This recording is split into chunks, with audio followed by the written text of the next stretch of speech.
কোনো একজন সাংবাদিক যদি ক্ষমতাসীন দলের কোনো এমপি বা কোনো নেতার বিরুদ্ধে কোনো একটা নিউজ করার তিনি চেষ্টাও করেন বা নিউজ হয়ে যায়, এরপরে তাকে হুমকি ধামকি ভয়ভীতির মধ্যে দিয়ে যেতে হচ্ছে। যারা সংবাদপত্র মিডিয়ায় কাজ করেন সেই ভাই বোনদের জন্য আমরা দেখছি প্রত্যেকটা জেলায় যে প্রেস ক্লাবগুলো রয়েছে, স্থানীয় প্রেস ক্লাবগুলো, সেই প্রেস ক্লাবগুলো জেলা পর্যায়ে ক্ষমতাসীন দলের নেতৃবৃন্দ দখল করার অপচেষ্টা চালাচ্ছে। তাদের সায় ছাড়া একটা জেলার প্রেস ক্লাবের কমিটি অনুমোদন হয় না।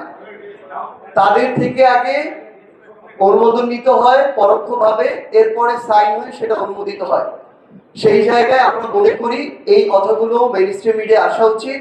এবং দ্বিতীয়ত, কোনো একজন সাংবাদিক যদি ক্ষমতাসীন দলের কোনো এমপি বা কোনো নেতার বিরুদ্ধে কোনো একটা নিউজ করার তিনি চেষ্টাও করেন বা নিউজ হয়ে যায়, এরপরে তাকে হুমকি ধামকি ভয়ভীতির মধ্যে দিয়ে যেতে হচ্ছে।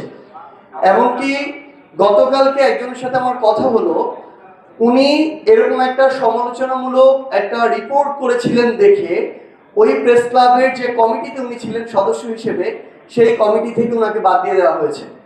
তাহলে এই বিষয়গুলো আমরা মনে করি আমাদের সারা বাংলাদেশের মানুষের বিরোধী দলের মতের এই কথাগুলো যেমন আসা উচিত, আপনাদের যে মাঠ পর্যায়ের যে স্ট্রাগলগুলো যেগুলো দিনে দিনে আরো বাড়ছে, আমরা মনে করি সেগুলো আসা উচিত।